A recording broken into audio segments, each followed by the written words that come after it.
Hello and welcome to F investing. This is Manish Khandelwal. कैसा हो, अगर आपका कोई मित्र या रिश्तेदार बीमार हो, आप उसे हॉस्पिटल लेकर जाएं, वहाँ पर जाते हैं और वहाँ देखते हैं कि कोई जनरल स्टोर वाला वहाँ पे इलाज कर रहा है। कैसा हो कि अगर आपका मित्र बीमार हो और उसको ऑपरेशन कराना हो और आप वहाँ देखेंगे कि वहाँ तो मोची अवेलेबल है, तो क्या आप ये रिस्क उठा पाएंगे? डेफिनेटली नहीं उठा पाएंगे।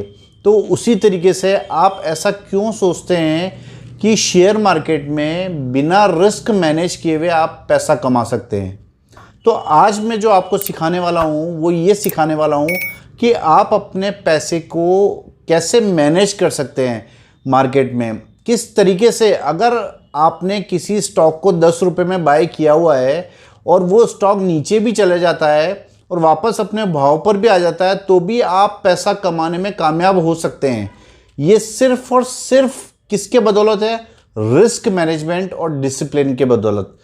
अगर आपने प्रॉपर डिसिप्लिन को फॉलो किया और रिस्क मैनेजमेंट को फॉलो किया तो आप डेफिनेटली पैसा अर्न कर सकते हैं। अगर आपका शेयर जिस भाव में खरीदा हुआ है उसी भाव पे आकर टिक गया है तो भी, जी हाँ बिल्कुल सही सुन रहे हैं आप, तो भी भले ही आपका स्टॉक 10 रुपये से 10 रुपये 5 पैसे भी नहीं हुआ है, फिर भी आप पैसा कमाने में कामयाब हो सकते हैं। कैसे, मैं आपको चार्ट पे दिखाता हूँ। देखिए, ये जो आपको सामने स्लाइड दिख रही है कंप्यूटर पे, इसमें मैं आपको समझाने की कोशिश करूँगा कि किस तरीके से आप अपने पैसे को, अपने रिस्क को मैनेज कर सकते हैं और चाहे मार्केट बढ़े या नहीं बढ़े या प्राइस वहीं रहे तो भी आप पैसा कमाने में कामयाब हो सकते हैं। देखिए, इसमें यहाँ पे मैं फर्स्ट मंथ पे फोकस कर रहा हूँ।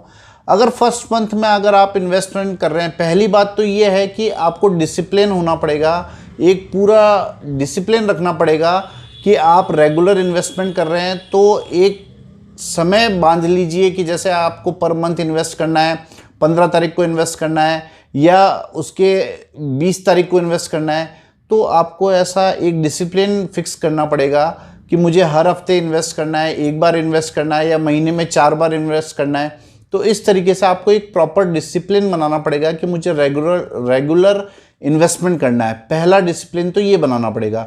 दूसरा डिसिप्लिन आपको ये बनाना पड़ेगा कि मुझे अपना रिस्क मैनेज करते हुए चलना है। मैं उतने ही पैसे के रिस्क लूँ जितना मैं बियर कर सकता हूँ, मैं उससे ज़्यादा पैसे के रिस्क नहीं लूँगा। चलिए, अब हम पहले महीने में देखते हैं कि अगर आपने पहले महीने में इन्वेस्टमेंट करा 1000 रुपीज़ का, ठीक है, 1000 रुपीज़ के इन्वेस्टमेंट किया और आपने कोई स्टॉक प्राइस है जिसका 10 रुपये का भाव चल रहा है, वो बाय किया, वो स्टॉक 10 रुपये में बाय किया। तो अगर आप 1000 रुपीज़ का इन्वेस्टमेंट कर रहे हैं तो total number of shares bot 100। आपने 1000 रुपये का इन्वेस्टमेंट किया मार्केट में और 10 रुपये का भाव चल रहा है तो 100 शेयर आपको मिलेंगे। इसी तरीके से सेकंड महीने में फिर आपने 1000 रुपीज़ का इन्वेस्टमेंट किया, लेकिन आपके शेयर का भाव घट के हो गया 8। लेकिन क्योंकि आपने डिसिप्लिन फॉलो किया है तो अब आपको मिलने वाले हैं 125 शेयर्स, क्योंकि आपके शेयर का प्राइस हो गया है कम, तो आपको शेयर्स मिलेंगे ज़्यादा। तो 1000 रुपीज़ में अब आपको 125 शेयर्स मिलने वाले हैं। तो टोटल नंबर ऑफ शेयर्स आपके पास कितने हो गए? 225। और उस आपका टोटल इन्वेस्टमेंट हो गया 2000 रुपीज़ का। ठीक है, यहाँ तक आपको समझ आ गया होगा, बहुत ही ईजी है। इसके बाद में हम थर्ड मंथ में जाते हैं और फिर आपने डिसिप्लिन को फॉलो करते हुए 1000 रुपीज़ का इन्वेस्टमेंट वापस किया। उस समय आपके शेयर का प्राइस हो गया 9 रुपये। तो आपको जो शेयर मिलने वाले हैं वो 111 की क्वांटिटी में मिलने वाले हैं। वो 111 पॉइंट समथिंग होता है, लेकिन हम ये मानते हैं कि 111 शेयर आपको मिले। तो आपका थर्ड मंथ में इन्वेस्टमेंट जाके हो गया 3000 रुपीज़ का। अब हम फोर्थ मंथ की तरफ चलते हैं। फोर्थ मंथ में आपने फिर डिसिप्लिन को फॉलो करते हुए 1000 रुपीज़ इन्वेस्ट करें मार्केट में।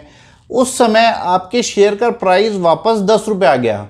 अब आप देखिए कि जहां आपने 10 रुपये का प्राइस था वहां से इन्वेस्टमेंट करना चालू किया और आपके शेयर का प्राइस पहले 8 रुपये आ गया, फिर 9 रुपये आ गया, अब वापस 10 रुपये आ गया। यानी आपने 10 रुपये में शेयर खरीदा था और वापस 10 रुपये पर ही आ गया है। ठीक है, तो अब आपको वापस मिलने वाले हैं 100 शेयर केवल। ठीक है, तो अब आपके पास टोटल जो शेयर्स हो जाएंगे वो हो जाएंगे 436। और टोटल जो इन्वेस्टमेंट है वो आपका हो जाएगा 4000, यानी आपने मार्केट में 4000 का इन्वेस्टमेंट किया सिस्टमेटिकली, ठीक है, डिसिप्लिन से, और आपने शेयर्स लिए हैं 436, आपके पास शेयर्स आ गए हैं 436। अगर मैं इन केवल 4 महीने की कैलकुलेशन लगाता हूँ और आपका स्टॉक जो जब आपने इन्वेस्टमेंट करना चालू किया तब 10 रुपये का भाव था और आज भी 10 रुपये का ही भाव है 4 महीने बाद भी, लेकिन जब आप अपना टोटल वैल्यू ऑफ इन्वेस्टमेंट देखेंगे तो 10 रुपये के भाव से, क्योंकि आपके पास 436 शेयर है, तो ये बढ़ के आपका इन्वेस्टमेंट 4000 से 4360 रुपये हो जाता है। तो अगर आप देखेंगे कि अगर मैं एग्रीगेट भी समझूं, वैसे तो 9% से ज़्यादा का रिटर्न है ये, क्योंकि आपने मंथ वाइज इन्वेस्ट किया, एक साथ इन्वेस्ट नहीं किया है, तो भी आप देखेंगे कि 4 महीने में आपको 9% का रिटर्न आपको मिल गया है, और जबकि स्टॉक का प्राइस 10 रुपये का 10 रुपये ही है। तो ये जो मैजिक है, ये रिस्क मैनेजमेंट बोलते हैं इसको। ये जो मैजिक है आपको केवल और केवल सीखने से ही आएगा।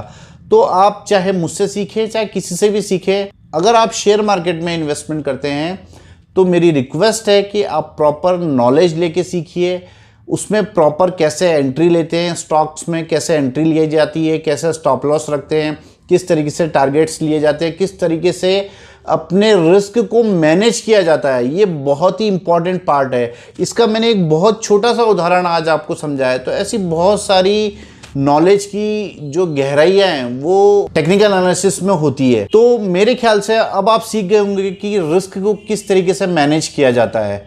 अगर आपको ये वीडियो अच्छा लगता है तो प्लीज़ इस चैनल को लाइक करें, शेयर करें, सब्सक्राइब करें, और इस वीडियो को जितना हो सके उतना शेयर करें, स्प्रेड करें, जिससे दूसरे लोग भी टेक्निकल एनालिसिस सीखने को या इस रिस्क मैनेजमेंट को समझने में कामयाब हो सके। Thank you very much.